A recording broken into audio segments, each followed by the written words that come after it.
Bienvenue dans La Leçon, le podcast sur l'art d'échouer. Aujourd'hui, je suis ravie de recevoir Jimo, humoriste et acteur de talent à l'affiche à partir du 11 octobre de son spectacle à 100% à l'européen. Jimo est hilarant, son écriture de haute volée avec un style bien à lui. À un moment dans ton spectacle, tu dis « Vous vous demandez si je suis défoncé là ?» Non, je suis juste un mec lent, c'est tout, sous les rires du public.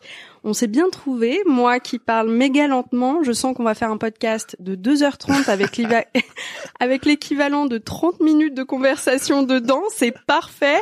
Je nous ai quand même préparé des collations et des sacs de couchage au cas où ça traînerait. Ah bon, ça va traîner, je le sens.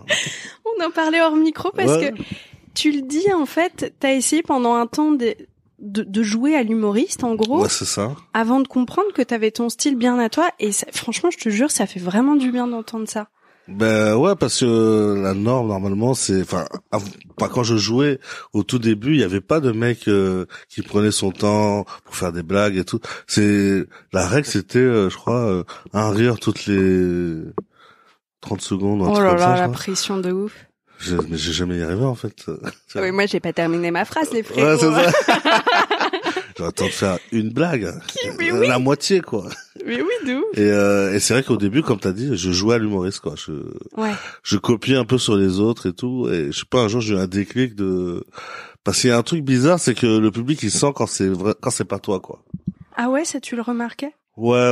Enfin, quand t'es pas sincère, ils rigolent, mais c'est pas le vrai rire. Enfin, ça fait blague fabriquée un peu. Ouais, c'est aussi. ça. Ouais, enfin, je sais pas. Il y a un petit truc où je sens que quand c'est faux, quoi. Ok, c'est intéressant. C'est ouf parce que je suis sûre qu'en plus, en étant toi-même, tu te lâches 2 fois plus. Ouais, et là, c'est vraiment les gens se marrent vraiment, quoi. Enfin, Okay. C'est bizarre, quoi. J'ai vu la différence, quoi. C'est intéressant. Et la différence, tu la voyais. Attends, j'ai une question technique à te poser, puis après on va en venir. Mais tu t'enregistrais, toi, pour voir je m'enregistrais. Et mais déjà sur scène, j'ai vu la différence de quand je jouais à l'humoriste et quand j'ai fait je vais faire des blagues comme si je faisais dans la vie de tous les jours, quoi. Ouais, tes potes. Et là, c'était incomparable, quoi. Bon, bah écoute, ça nous fait une bonne introduction parce qu'on va parler de ton premier passage sur scène et des couilles que t'as eu pour en faire un deuxième.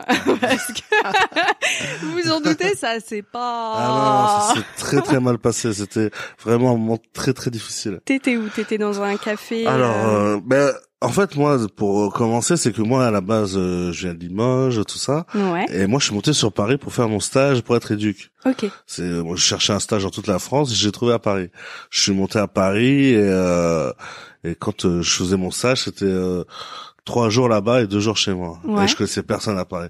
Donc quand j'étais les 2 jours chez moi, je faisais un petit peu chier et tout. Donc j'ai cherché un peu sur Internet des trucs à faire. Ah ouais. Et j'ai vu qu'il y avait des scènes ouvertes et des trucs. Tu te dis c'est un bon moyen de me faire des Ouais, potes. c'était mercredi. Bon. Moi le mercredi perso c'est ping-pong. Ouais, donc ça. comme quoi, tu vois. Donc je leur envoie un message et je me mens de ouf quoi. Tu sais, je fais voilà, j'ai Limoges, ça fait 5 ans que je monte sur scène. J'ai besoin de jouer et tout. Et moi j'allais jeter une bouteille à la mer quoi, tu vois. Et le mec me répond, je sais pas, 5 minutes après. Il dit « Ah putain, ça tombe bien, il y a un mec qui a désisté, il nous reste une place, on t'attend à 18h. » Mais t'avais rien écrit? Et j'avais rien écrit. Attends, il était 10h du matin, tu vois. Comme ça. Attends, excuse-moi, il y a Tara qui se gratouille l'oreille. Ouais. Écoute, j'enregistre chez moi, c'est vraiment les conditions réelles et directes. T'inquiète, t'as trouvé une assistante, elle va lui gratter l'oreille. Ma passion, c'est l'animaux. Donc, il est 10h du mat. Il est 10h du mat, j'ai rendez-vous pour aller jouer et je sais pas comment ça marche, je sais pas. J'ai juste vu ça à la télé, quoi. Bah ouais. Donc, je réfléchis toute la journée, je sais putain, j'y vais pas, qu'est-ce que je fais? Et bim, il est 18h. Mais non, mais le gars, au lieu de taper sur Google comment écrire des blagues, il se pose la question de j'y vais pas. Parce que je sais pas, franchement, je suis vraiment allé au culot, quoi. Donc je prends le métro, je suis dans le métro comme ça, putain, qu'est-ce que je fais et tout. Donc je prends un petit papier, j'écris des trucs, pensant que c'est facile quoi, faut juste écrire des blagues quoi. T'as un thème? J'ai pas de thème, c'est juste j'écris des blagues comme ça. Tu te rappelles un peu de ce que t'as dit? Ou c'est trop plus humiliant pour... Mais en fait, si j'ai raconté, je risque de faire un autre bide. Non mais t'as de la chance, c'est que moi j'ai vraiment le rire presque trop facile. Ah ouais? Tu vois? Putain, franchement, je me rappelle pas du tout, mais je sais que c'était atroce. Ah ouais. C'était le thème. Donc du coup, j'arrive au café Oscar, c'était. J'arrive là-bas, je rencontre un peu les autres humoristes, plein d'humoristes qui commencent et tout. Et à l'époque, je crois qu'il y avait Marina Kars, je sais pas si tu connais. Mais si, ça me dit un truc de ouf. Et elle, c'était sa 2e ou 3e scène, tu vois. Putain, c'est ouf. Et elle avait une caméra et trucs, tu sais, c'était pro pour elle, quoi. Je sais, putain, je rêvais dans un vrai truc, en fait. C'est pas genre la bande à Basile, quoi. Tu vois, c'est genre, c'est pro, quoi, ce qu'on va faire. Je sais, putain, ouf. Mais en même temps, t'avais dit, ouais, ça fait 5 ans que je suis dans le milieu. Ouais, donc eux croient que je suis chaud, tu vois. Et donc j'arrive, je discute un peu avec les mecs, je les vanne un peu, tu sais, je fais le malin en plus. Donc eux sont là, ils sont putain, il est trop marrant ici, là, il va tout niquer, tu vois. Donc le premier il passe, il fait un carton de fou, tout le monde l'adore. Ouais. Le deuxième il passe, pareil, putain, ils sont tous rodés de fou et tout. Et moi je passe, moi je suis au fond. Je les vois passer, je fais, ah ouais, ça va être très très chaud. Mes blagues sont pas du tout au niveau de ces mecs-là, tu vois. Donc je monte. Première blague, bide. Deuxième blague, bide. Ouah, ça dure longtemps. J'entends la clim. Oh. J'entends les battements d'ailes de mouches. Ouais. C'est très très dur. Et je m'en sors avec des trucs du genre, ah ouais, celle-là, je vais pas la refaire. Elle est nulle et tout. Genre, faut putain, waouh. Ok.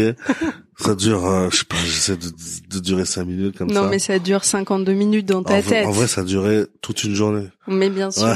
Donc je descends et tout, je suis un peu dégoûté. Les gars avec qui je vannais, ils me regardent genre, bouffon. Donc je suis obligé d'attendre la fin de la soirée. Oh, et je vois que tout le monde cartonne. Et j'étais le seul qui était nul, quoi. Attends, mes petites questions. T'avais noté, donc, dans le métro, 2-3 vannes, elles étaient sur ton portable? Non, c'était sur papier. Donc, t'essayais de l'avoir dans ta tête? Ouais. En plus, je connaissais pas très bien mon texte. Bah ouais. Donc, des fois, je faisais blablabla, et après, je faisais, ah putain, je me rappelle plus de la suite. On dirait ton tonton qui a une blague à rallonge genre sur l'ours bleu, tu vois. Ça. Et là, ah putain, c'est quoi la fin? Attends, je googlise, et le c'est truc. Exactement ça. Attends, je l'ai. T'as perdu les gens. T'as perdu le rythme. T'entends les glaçons, c'est la merde. Ah, c'est la merde. T'as chaud, ouais, c'est un truc de fou. Et après je redescends, tout le monde cartonne, c'est trop bien. Et après il y avait le présentateur de la soirée, tu sais, mais tous en ligne, ouais, tout le monde doit faire sa promo, tu vois. Ah bah oui. Donc ouais, moi je joue là, moi je joue ci, moi je joue pas encore. Et moi je me vois, fait, t'as passé un bon moment? Oh. Je fais, oh putain. Oh. Donc je fais, je réponds pas. Ouais. Ouais. Et après je rentre chez moi, je prends une douche habillée. Avec la musique ouais, de Hello Darkness, my old friend. Et je sais pas, c'est vrai que c'était dur, mais il y a un truc que j'ai kiffé, c'était monter sur scène. C'est avec les gens, même si ils rigolaient, peu de fois ils ont rigolé, ça a fait du bien. Tu vois. Et donc après j'ai un peu recommencé par orgueil, tu vois. Je me dis putain, je dois être capable de sortir 5 minutes marrantes, quoi. Ah, c'est intéressant. Donc ça t'a donné en fait de la force de te dire OK, en fait allez bien niquer vos mères et je vais y retourner et cette fois-ci je vais faire je vais au moins faire 5 minutes où les gens vont se marrer, quoi. Comment tu fais pour commencer à écrire après ça? Est-ce que tu essaies de structurer tes idées? Est-ce que tu poses des questions? Tu te rappelles? Après j'avais gardé contact avec un mec qui s'appelle Mustapha qui a arrêté et lui m'avait un peu expliqué comment ça marchait et tout. Je suis OK, je rentre chez moi, je retravaille, mais je remonte pas tout de suite sur scène. Je vais voir toutes les scènes et je regarde plein de spectacles. Sur internet, en vrai, tu sais, comment se tenir, comment faire des blagues et tout. Je pique les vannes. Ouais, je suis avec mon carnet, avec mon chapeau et mes lunettes. Ok. Comic-Con. Ouais, c'est ça. Donc je fais ça, je vais voir plein de spectacles. Et après, je comprends un petit peu plus le milieu, je comprends plus comment il faut faire et tout. Et je remonte sur scène et je joue tous les jours, quoi. Putain, mais ce cran que t'as... Est-ce qu'il y en a qui auraient été traumatisés par ce moment-là? Mais moi, je sais pas traumatisé parce que comme je te disais tout à l'heure, Jeanne Limoges, j'étais à Paris et je connaissais personne. Ah, t'as raison. Donc les gens, je les ai jamais revus, quoi, ces gens-là. C'est vrai, je me rappelle de la première année où j'étais à Paris, je faisais plein de soirées gays où on se déguisait et tout, c'était la liberté absolue. Ouais, parce que tu connais personne. Et tu connais personne. Et je me disais, waouh, c'est ouf. Et puis la deuxième année, tu vas dans des soirées, tu recroises des Ouais, têtes que tu connais, c'est et là, bon, tu là, captes qu'en fait... je viens de tenir. Là. Non, mais oui. Ou en fait, ben non, ça devient plus anonyme, Ouais, quoi. c'est ça. C'est chouette au départ, cette liberté. Bah, c'est trop bien. Parce que, je sais pas d'où tu viens, mais moi, j'ai une Limoges, tu sais. Je viens de Nantes. Voilà, bah, à Limoges, tout le monde se connaît, quoi. Ah ouais? Donc, tu fais un beat comme ça, le lendemain, tout le monde est au courant. Eh, c'est Jimo, le mec Ouais. qui est pas drôle. On l'appelle Haha dans Ouais, le c'est milieu. Et là, même les mecs avec qui j'ai joué, il y en a plein, je les ai pas revus, quoi, même jusqu'à aujourd'hui, quoi. Il y en a 2-3, il y a un mec qui s'en souvient, quoi. Oui, donc en fait. Ouais, donc en fait, c'est carrément qu'à passer à la trappe, quoi. Et tu vois, l'intérêt, c'est qu'aujourd'hui, on peut en rigoler dans un podcast. Ouais, c'est ça, c'est trop cool. Alors qu'au début, je vivais un peu mal, mais je me suis dit, vas-y, viens, on change ça, et puis, je raconterai un jour, parce que moi, je pensais pas faire carrière, tu vois. Juste, je voulais monter sur scène, voir ce que ça fait, et je raconterai aux gens, ben, un jour, je fais un bid, là, j'ai 5 minutes solides, quoi. Ouais. Voilà. Et à quel moment, chez toi, ça s'est transformé de une activité sympa, un peu grisante, où on peut se faire des potes, à ouais, non, en fait, je crois que j'ai envie de faire ça de ma vie. Au début, je rencontre des mecs, je rencontre des gars qui sont devenus mes potes aujourd'hui, et eux, c'était en mode ouais, parce que eux, ça faisait quand je suis arrivé, ça faisait 3-4 ans qu'ils faisaient ça déjà. Et ils étaient en mode putain, il faut que je fasse un spectacle et tout. Et moi, j'étais en mode hobby, tu vois. J'avais mon stage, je devais finir mon stage, quoi. Et c'est vrai que je me disais putain, c'est vrai que ça peut être cool, quoi, d'avoir son spectacle, de jouer. Parce que je sais pas, quand tu viens de la province, je pense pas que c'est accessible les trucs comme ça, tu vois. Ouf. Donc c'est eux qui m'ont donné un peu envie de faire un spectacle, quoi. Et voilà, après je disais pas, tu vois, je disais dans ma tête. Bien sûr. Sur le moment, je disais c'est juste Bah t'oses pas trop. Ouais, c'est ça. Bah ouais. Et eux ils étaient en mode vraiment motivés, quoi. Je suis ouais, c'est vrai, ce serait cool d'avoir un projet, d'avoir un spectacle et tout. Donc j'ai joué pendant longtemps comme ça, je rodais des sketchs sans dire que j'allais faire un spectacle. C'est tellement important de s'entourer de gens qui nous boostent vers le haut, Ouais. qui ont des projets, qui se battent pour le truc. Ouais. Franchement, ça change tout. Hein. Je sais plus qui c'est qui dit ça, mais il faut s'entourer de gens qui sont plus hauts que toi Ouais. pour pouvoir avancer et plus bas pour savoir d'où tu viens, quoi. Ouais, c'est un juste milieu. Ouais, c'est c'est ça. intéressant ça. Et c'est vrai que ouais, c'est bon, grave motivé, pas en me parlant parce que eux ils faisaient leur truc, mais je les voyais faire. Et je disais mais Ouais, c'est ça, en encore fait. plus fort. Ouais. Et en plus ça commençait à marcher un petit peu. Pardon, ça marchait un petit peu sur scène et je me disais bah ça peut être possible, quoi. Je peux avoir mon spectacle moi aussi, un public qui va me voir pour jouer, quoi. Et qu'est-ce qui se passe quand on y met du cœur? Et c'est nécessaire. Il y a des moments où on teste ses blagues et ça se passe moins bien. Ouais. Cette première fois, moi, je trouve que t'as beaucoup de cran et beaucoup de courage, mais c'est vrai qu'il y a un élément qui est déterminant, c'est que t'as pas de pression puisque tu viens là pour tester. Ouais. Mais à partir du moment où tu dis, en fait, j'ai envie d'en faire mon métier, tu prends plus les choses à cœur, j'imagine, non? Ben déjà, je me disais, ok, là, t'es nul, mais tu peux pas être plus nul si tu continues. Si tu continues, tu vas forcément passer au niveau 1, quoi. Ouais, c'est vrai. Donc, c'est comme ça que ça s'est joué, quoi. Je me suis dit, je vais être meilleur que la veille, quoi. Et dans le métier d'éducateur, c'est un peu quelque chose qu'on travaille aussi, non? Il y a une sorte de pédagogie. Au début, c'est très dur parce que moi, je viens d'une famille normale, jamais de problème et tout. Et quand je suis arrivé là-bas, j'ai vu la vraie vie, quoi. Ah j'ai oui. vu qu'il y avait vraiment des gens qui ils quoi. C'était vraiment très très dur et des fois c'est des jeunes qui ont 6 et moi ils avaient entre 6 et 13 ans, ils avaient vécu un tas de trucs, quoi. Et moi j'avais 23 ans et j'avais pas vécu la moitié de leurs trucs, quoi. C'est compliqué même de choisir les bons mots dans ces cas-là parce qu'on se dit mais j'ai aucune justification, enfin, tu vois. Et ils sont très très très sensibles, quoi. Tu sais, faut être sûr de ce que tu dis, faut pas changer d'avis. Moi je sais que je suis embrouillé mais de fou avec un petit parce que je sais pas, je dis ouais, toi tu fais le balai, toi tu fais la vaisselle. Après je fais non, toi tu fais le balai, toi tu fais la vaisselle. Pourquoi je fais la vaisselle? Je sais pas. Ouais. J'ai changé d'avis, quoi. Et ça c'est impossible, quoi, parce qu'après c'est les parti perturbe. ah oui, c'est parti en couille. C'est toute la soirée ça criait et tout. Je me dis, putain, pourquoi j'ai changé d'avis? J'aurais dû juste faire me taire, quoi. La vache. Ouais. Ah ouais, c'est toutes ces choses-là auxquelles on pense pas et qu'on doit apprendre. Ouais, tu dois être sûr de toi, quoi. Et quand t'arrives, au début, ils sont là pour te tester, pour voir jusqu'où tu peux aller et tout. C'est une bonne formation de la scène, ça, hein? Ah ouais, ouais. Ah ouais.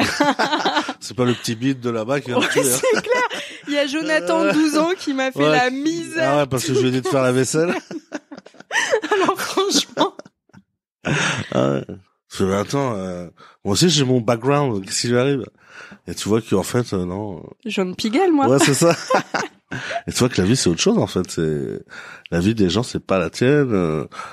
Enfin, toi t'as vécu tranquille et eux, il y a des gens, c'est pas ça, quoi. Ça t'a appris des choses sur toi, cette période-là? Ah, ce mais ça m'a stage relativisé sur plein de trucs, Ah quoi. ouais. Et même, je me disais, putain, ah ouais, d'accord, c'est pour ça que mes parents ils étaient durs et tout. C'est parce que aussi, partir en couille, c'est très facile, quoi, tu sais.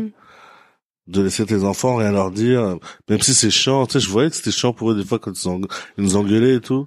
Mais en fait, c'était nécessaire, quoi. Sinon. Ouais, ce dont on se rend pas compte, c'est que les parents, ils ont mais aucune envie de gueuler. Ouais, Ils c'est sont clair. là, Ouais. je me fais pas chier. ça. C'est mon programme télé, C'est ça. j'ai ma glace, mon truc. Qu'est-ce que tu veux me faire chier? Ouais, c'est exactement ça. Ils veulent pas, quoi. C'est même eux, tu te dis ouais, c'est tes parents, bah ouais, mes parents me crient dessus tout le temps, c'est leur métier. Mais pas du tout. C'est leur métier. ils ont envie de kiffer, quoi. Mais de ouf. T'as des frères et sœurs? Ouais, j'ai 4 frères et une sœur et franchement, on leur a mis la vous misère, êtes beaucoup quoi. en plus à la maison. Oh là là, les parents. Ouais. Des saints. Et nous, on se disait, putain, ils sont trop méchants et tout. Pas du tout, parce que... Ça va, j'ai juste mis le feu. Ouais, Qu'ils c'est bon. détendent, le Canapé, il a daron. le droit de brûler, quand même. Ouais. Et en plus, il y a pas longtemps, je me suis dit, putain, c'est vrai que nos parents, ils ont pas appris à être parents. Ils ont appris sur le tas, en fait. Ouais, c'est vrai. Il y avait pas les vidéos YouTube. Ouais, il y a pas de tuto, des trucs. Ces gens, ils ont appris comme ça, quoi. Surtout ma mère, dans son cas, elle m'a eu, je suis un bébé sous pilule, tu vois, donc il y Ok. avait même pas de préparation Oh, mentale. putain, mais elle a dû Le délire. au début, elle a dû câbler, quoi. Ah bah, c'est surtout, elle va chez le médecin méga fort, mais tout juste un peu dénauseuse, du bon, je dois avoir chopé un petit virus. Son médecin lui dit, mais madame, vous êtes enceinte de plus de 3 mois. Elle le savait pas avant. Elle était en mode, heureusement, elle était mariée, hein, à dire, mais elle était en mode, c'est-à-dire, Comment ça, j'avais pas capté, Faut là. répéter ça, s'il vous plaît. Ouais. Vous êtes sûr, t'es la meuf avec un Ouais. ventre de 9 mois. Ouais. Donc là, c'est bientôt, quoi. Donc ouais, non, il y en a qui ont pas le temps de s'y préparer. Donc chapeau à tous les parents, quoi. Mais les tiens, au moins, ils en ont refait après, tu vois. Ils se sont Ouais, dit, ouais. c'était pas si horrible que ça. Ouais, mais ouais, mes parents ils adorent les enfants, quoi. Alors que normalement, Oh, c'est mignon. moi je suis le 3e, normalement on aurait dû les dégoûter, quoi. Mais ils ont adoré ça. Bah toi aussi, t'as quand même été à la base dans ce secteur-là, de prendre soin des autres. C'est quand même un boulot avec beaucoup d'empathie, non? C'est vrai. Mais je voulais pas faire un métier où faire du profit, tout ça, dans des gros business et tout. Je voulais servir à quelque chose. Et après je me suis lancé dans ça, quoi. Mais après j'ai vu que des gens qui n'avaient pas beaucoup d'argent. Donc tu fais vraiment ça pour aider les gens, quoi. Donc chapeau bas aussi à tous les éducateurs. De ouf. Parce que franchement ils gagnent pas leur vie, quoi. Non, c'est l'enfer. Bah la France tout court, les infirmières. Tous ceux dans le social là, c'est dur. Ouais, clairement. Enfin, ma mère était une mère célibataire. Honnêtement, je n'ai pas la honte de le dire. J'ai envie d'avoir de l'argent. Parce que quand on n'a pas, t'es là en fait, c'est sympa. Ouais, tu vois c'est cool l'oseille. Tu vois, genre d'être au resto et d'être là, qu'est-ce que je choisis sans regarder les prix. Ouais, c'est ça. Alors qu'à l'ancienne, c'était, je vais prendre le menu enfant. Le menu enfant, ouais, c'est ça. J'ai 25 ans. Ah, c'est chaud. Tu te mets à genoux en disant vraiment sur un concours de circonstances, on va penser que je suis encore petit. Bah ouais. Ta barbe, Jimo, ça te trahit, malheureusement. Bah ouais. Vous êtes plus un enfant, monsieur. Si. Il faut le steak et les frites. Et aujourd'hui, dans ton métier, comment tu transmets ça aux jeunes, tout cet apprentissage? Parce que je suis sûre que t'as gardé ça en toi. Un peu dans le spectacle, j'en parle, j'essaie un peu de sensibiliser les gens. Et puis quand ils discutent avec moi, des fois à la fin du spectacle, j'en ai qui viennent discuter, comment on fait les trucs. Donc j'essaie de leur parler, j'essaie de leur dire que c'est important l'école quand même, parce que maintenant il y a plein de gens qui veulent arrêter, qui veulent tout arrêter, se lancer directement dans leur métier. Ah ouais? Moi, je conseillerais d'aller au moins jusqu'au bac, quoi. Et après, si tu sais ce que tu veux faire, fais-le, quoi. Mais c'est très important, l'école, quoi. Ouais, on te dit toujours, en fait, le bac, ça sert à rien, sauf quand tu l'as pas. Ouais. Et donc, du coup, ceux qui l'ont pas, ils savent que ça sert. Putain, c'est ouf qu'on regarde ça encore, mais c'est une réalité. Le brevet, pareil. Le brevet, ceux qui l'ont pas, pareil, ils veulent l'avoir. Hein. Le premier flocon. Ouais, le premier flocon, très très dur à avoir. Stress de J'en ai chié avec les trucs, les chasse-neige, monter comme ça. Putain, quel stress. J'en sue encore. Je me rappelle encore. C'était très très dur. Surtout que c'est à plat, quoi. C'est à plat, ouais, ça descend à peine, quoi. Mais c'était tellement dur. Notre moniteur l'a pété un câble, il n'en pouvait plus, on comprenait rien du tout. Ah non, mais pareil, c'était une horreur. Comment on fait? Putain, ça fait 15 jours, je me dis comme ça.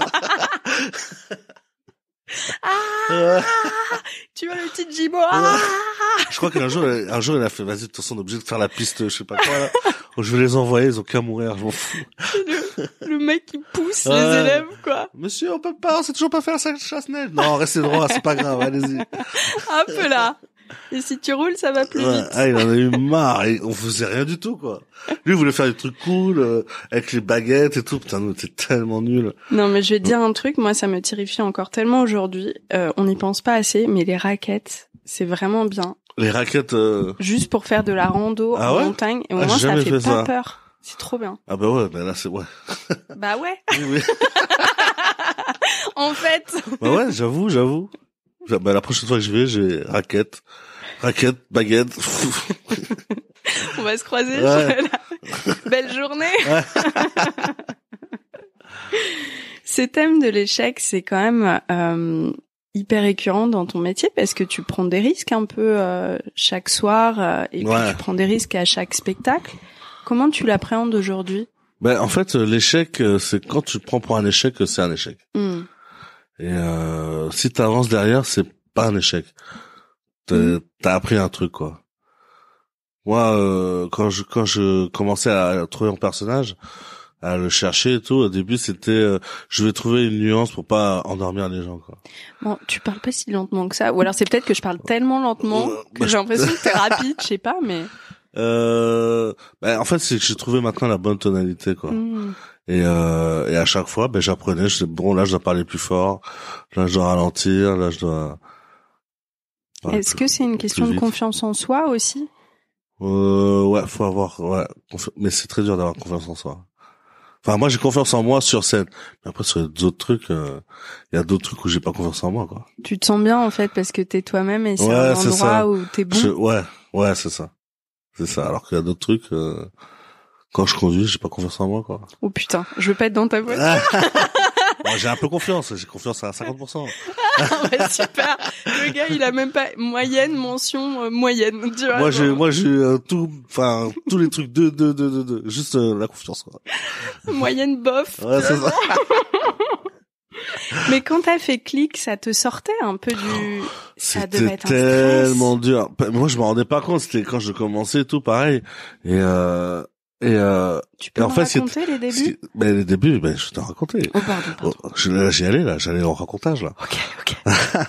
Mais en fait, moi, je me rendais pas compte, mais c'est aussi au début, quand je commençais la scène, après j'ai commencé la télé. Et la télé, c'est un autre exercice, quoi. Là, t'as pas de public. Bah ouais. T'as des gens qui parlent de sujets très douloureux, très très durs. Alors voilà, il y a un truc, s'est fait agresser, machin. Et maintenant, tout de suite, la blague. Waouh. Putain. Ok. En plus, tu parles à des artistes qui sont en promo. Donc eux, ils sont en mode promo.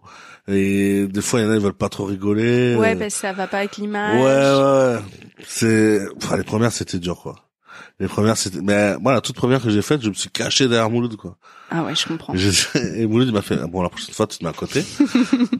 Mais la première fois, j'étais derrière, quoi. Vous voyez ton bob. Ouais, c'est ça. Et c'est là, oui, alors. Et franchement, c'était trop dur, quoi, parce que c'est un autre exercice, quoi. Moi, ce qui me ferait peur, c'est les critiques après. Tu sais, genre, tu sors ton truc et après, il y a les réseaux sociaux. Ah oui. En fait, ça dépend.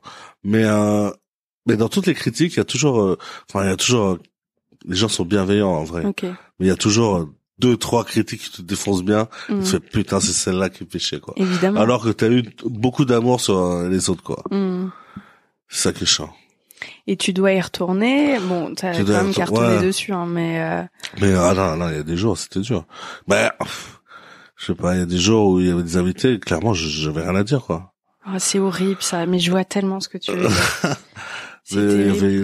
Puis il y a pas la connexion et ça se fait pas. Et c'est pas des trucs que je m'intéresse. Donc des fois elle disait ouais on a elle et elle, enfin elle lui, vas-y fais-nous un truc. Je m'en fous de deux, quoi. Donc des fois j'essaie de prendre un truc, même dans mes yeux ça se sentait que je m'en foutais. Mais c'était une bonne expérience, c'était bien. Je le referai pas, je pense. Mais c'était cool. T'as fait quand même la meilleure émission. Oui. Avec Quotidien. C'est Quotidien aussi, c'était pas mal. Ouais. Et c'est à vous parce qu'en plus eux ils mangent, quoi. Moi je me suis toujours. Ah non, c'était pas c'est à vous, c'était un autre truc, c'était.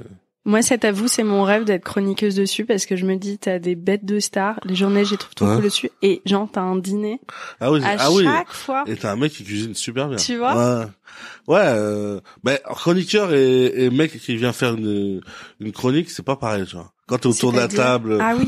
Et, que tu discutes avec tout le monde, là, c'est comme là, quoi, tu vois.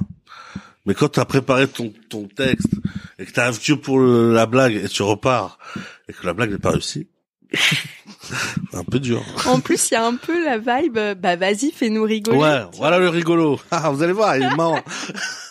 J'ai l'impression que je la raconte à chaque fois cette anecdote, mais c'est Jean-Luc Lemoyne qui disait c'est chaud parce que quand t'es humoriste, on attend de toi que tu sois tout le temps hyper drôle. Ah ouais, mais même à la boulangerie, ouais, c'est ça. Vous pouvez pas faire une blague sur la baguette? Non. Je vais juste l'acheter et partir. Il est 8h45 du matin. J'ai aucune blague sur les baguettes, laisse-moi tranquille. Non, moi, j'ai pas d'humour avant 12h30. Hein? Ouais, c'est ça. Je suis pas du matin. Ah, moi, pas du tout. Moi aussi. Même de l'après-midi. Soir. T'es du soir? Moi, je suis de l'après-midi. Ah, moi, je suis du soir. À partir de 17h. Là, c'est un miracle. Ah oui, donc 15h, là, vraiment, tu me fais rose. T'as beaucoup de chance. Hein. Waouh. Waouh, je suis un peu émue. Non, mais maintenant, je lui ai dit, je suis un autre homme, et maintenant, je suis là. Pareil, ça rigole. Non, mais j'ai dit ça tout à l'heure. J'ai dit maintenant, à partir de midi, je suis opérationnel. Et même si, attends, il y a bien, des trucs, les nouvelles résolutions. Il y a des trucs, il y a 8 heures, j'y étais quand même. Non. Il y a 8 heures? Mais non. C'est arrivé 1 heure après le début d'une émission en direct. Non, oh mon Dieu. Ça va, Enzo? Tu veux témoigner dans la leçon parce que franchement, ton taf. Mais attends, mais ça aussi, ça fait partie. Tout à l'heure, je l'ai appelé pour le menacer. Oh mon Dieu. Mais tu sais que ça aussi, ça fait partie des échecs. T'as pas d'origine corse. Non, mais je lui ai dit, et sachant qu'on lui ment déjà. Oh mon Dieu. Non, mais ça fait partie des échecs. Tu veux te que je suis en train de remonter aussi. Tu veux te sentir bien? Oui. Un jour, j'ai fait la pire erreur de ma life. Oh là là, qu'est-ce que t'as fait? L'invité était devant la porte et moi, j'étais chez le coiffeur. Ça fallait que ça arrive. Ouais. C'est mon traumatisme, je te jure. Ah ouais? Que parfois j'y repense avant de me coucher et je me dis. C'est vrai? Ah ouais. Ah non, moi ça me hante plus. Moi, moi ça me hante. Alors que le gars, il est serein, il arrive avec 1 heure de retard, et là, non, ça va. Non, je suis jamais serein quand j'avais en retard, parce que déjà, il y a Anso qui m'attrape. Moi, je serais pas sereine. Avec Anso. Qui essaie de faire des clés de bras. Ouais, c'est clair. Putain! Ouais, mais... Et t'as fait des vannes sur quoi? T'as fait comment pour gérer après 1h30 de retard? 1h30 de retard? Bah, je sais pas, c'est... je sais plus comment ça s'est passé. Non, j'ai entendu celui-là. Ah ouais, viens. Si, Anso. Viens, mets-toi à mon micro. Allez. Non, Mais si, parce qu'après, je vais devoir couper. Il faut que tu te mettes à mon micro. Un jour, il a oublié qu'il devait faire la première partie d'un humoriste. Oh, non. Alors, pour ceux qui n'ont pas entendu, Attends. Non, mais je vais pas vraiment. C'était qui déjà? Pour ceux qui... Oh non, il est trop drôle, il est trop sympa. Je Tristan Lopin à l'Européen et il demande à Jimo. Et il demande à Jimo de faire la première partie. Jimo dit ouais et tout machin, il est content. Bah non, il y a aucune excuse. Okay. 3 semaines se passent, genre Tristan joue à 21h. Je sais pas, vers 20, bah, de toute façon, de base, oui. À 20h30, je me dis, pue cette histoire, machin, ça pue, on attend Mais encore. le gars, il est pas du matin, du midi, ni du soir, en fait. On attend encore. À moins le quart, je l'appelle. Je sais qu'il arrive last minute. À moins le quart, je l'appelle, il fait... l'Européen, place de Clichy. Il fait, je suis au Paname, moi. Mais c'est pas, il est au Paname, il croyait que Tristan Lopin était au Paname. Il est au Paname parce qu'il, tranquille, il faisait sa soirée au Paname, en fait. Et je lui dis, écoute-moi bien, tu vas prendre un taxi moto, je peux te jurer qu'à 21h, tu seras là. Il était là. Oui, c'est vrai, j'étais là. Waouh, l'histoire, elle se termine trop bien. Ladies and gentlemen, c'était Anso. C'est ça ou la mort. Ah ouais, c'est clair. Non, Bon, mais en fait, c'est pas sûr. En fait, maintenant que je suis un autre homme, je le fais. Ah oui, donc il se justifie en plus, là, t'as vu? Mais avant, quand j'étais l'autre homme qui a disparu, je notais jamais mes trucs. Ah ouais. Et genre, il m'avait prévenu 3 semaines à l'avance. Moi, je suis un mec, j'étais un mec, du jour au lendemain, quoi. Oh mais ce là mec, là, vous êtes tous les mais ce mêmes. mec est mort. Il est mort. Je l'ai enterré, il est mort. Rest in peace. Il est resté à Tahiti. Putain, il a de la chance. J'espère que ça va bien pour lui. Ouais, il y a plein de petits chiens comme le tien là-bas. Oh, Tout sale et tout. C'est pour ça que quand j'ai vu le tien. oh putain, l'insulte. Ah oui. Il y a plein de chiens comme le tien, tout sale. Non. Ceux qui étaient à Tahiti, ils étaient sales. Ah oui. Et là, il est tout propre et tout. Quand je l'ai vu, je fais, waouh, c'est vrai que c'est à ça que ça ressemble. Non mais Tara, elle tient pas une semaine à Tahiti. C'est vrai? Genre le gang la prend et elle sert de barbecue. Putain, j'ai vu des chiens qui mettaient la misère à d'autres chiens. Ah oui. Et je me suis interposé. Ah non, mais hier soir, il y a eu une fight entre un bébé Jack Russell de 2 mois et demi et Tara, et c'était le bébé qui gagnait, tu vois. Donc, ouais. Oh, je peux aller apprendre quelques trucs. Enfin, Anso peut apprendre quelques trucs à ton chien. Écoute, j'ai plein de qualités, mais j'ai pas celle-ci. Bon, je suis trop contente parce que cet épisode, c'était une réussite. C'est vrai? T'étais à l'heure, t'as bien rigolé, moi j'ai bien rigolé. Attends, moi j'ai fait que me marrer, là. Franchement, t'as passé un bon moment? C'était incroyable. Bon, contrat réussi. Voilà. Dis-moi, avant la fin, il y a une petite promo à oui, redire et il y a une mini anecdote trop drôle. Ah oui. Sur le sujet. Là, on va annoncer bientôt l'Olympia, le 15 janvier. Et l'anecdote de fou, c'est qu'en fait, la première fois où j'ai joué à l'Olympia, c'était avec le Point Virgule, célèbre petit théâtre dans le Marais. Et un jour, tous les ans, ils font ça, ils louent l'Olympia pour tous les humoristes. Les jeunes talents émergents. Et moi, la première fois que j'ai fait l'Olympia avec eux, j'étais trop content. Je vais faire l'Olympia, alors que ça faisait 2 ans que je faisais de la scène, quoi. Moi, c'est mon rêve. Hein. Ah ouais? Ah l'Olympia. Ouais, c'est vrai que l'Olympia, c'est un vrai truc, quoi. Et je suis trop content et tout, vas-y, on va à l'Olympia. J'arrive et tout, je vais pour faire là, je suis à l'heure de fou, hein. Bah ouais. Parce que c'est l'Olympia, j'ai pas dormi de la nuit, hein. T'es là 2h30, plus tôt que prévu. Il faut, viens faire les balances. J'arrive devant l'Olympia, et là, je vois les noms. Je putain, truc de fou. Je cherche le mien. Et là, je dis mon truc. Je fais, putain, non, ça doit pas être moi, c'est un autre gars, quoi. Bah oui. Donc, je cherche mon nom, je fais, non, c'est celui-là, en fait. Toi, et moi, j'étais là. Famille, ouais, ma mère, elle m'a dit, prends une photo, j'ai envie de voir ton nom et tout. J'ai dit, bon, on va pas prendre la photo tout de suite. C'est pas du tout ce que je suis à l'état civil, quoi. Et je rentre, et je suis un peu vénère et tout. Excusez-moi, c'est pas Michto, c'est Jimo. Et je vais voir Antoinette. Je dis, Antoinette, viens voir, sors, viens. Elle dit, qu'est-ce qu'il y a? Je sais quoi, ça? Pardon. Ils l'ont changé, mais ils l'ont changé trop tard, quoi. Oh. C'était resté toute la journée. Fais chier. Putain. Bon, là, tu le refais, mais solo, en plus. Ouais, et là, t'inquiète pas que je vais être là devant quand ils vont mettre les lettres. C'est Tristan Lopin qui fera ta première partie avec beaucoup de retard. Et il prendra un taxi moto. C'est clair. Que tu lui paieras. On ne l'a pas payé, hein. Merci, Jim. Mais c'est vrai que j'étais à l'heure, hein. Ah. Ouais. Et il a joué pieds nus. Oh ouais, ça balance, là. Oh là là, ça balance. Je vais couper avant qu'il soit trop tard, parce que là, ça devient... Gros bisous à Tristan Lopin, la famille. Qu'on embrasse et qui est passé dans la leçon. C'est vrai? Ouais. Ah, il est hyper sympa, lui. Et même que Tara et tout, ils se sont vachement bien entendus aussi, ouais. Ah, c'est un ami des animaux, lui aussi. Ouais. Moi, on est potes aussi avec les animaux, mais ouais, t'as fait un petit bisou tout à l'heure. Ouais, tu vois. On s'est dit bonjour. Voilà. Tranquille. Merci, Jimo. Merci à toi. J'espère que cet épisode vous a plu. pour suivre les coulisses du podcast. N'hésitez pas à me follower sur Instagram, @Paulette_Grisoni, sur Twitter, podcast LL en majuscule, ou sur Facebook, La Leçon Podcast. On se dit à très vite pour un nouvel épisode.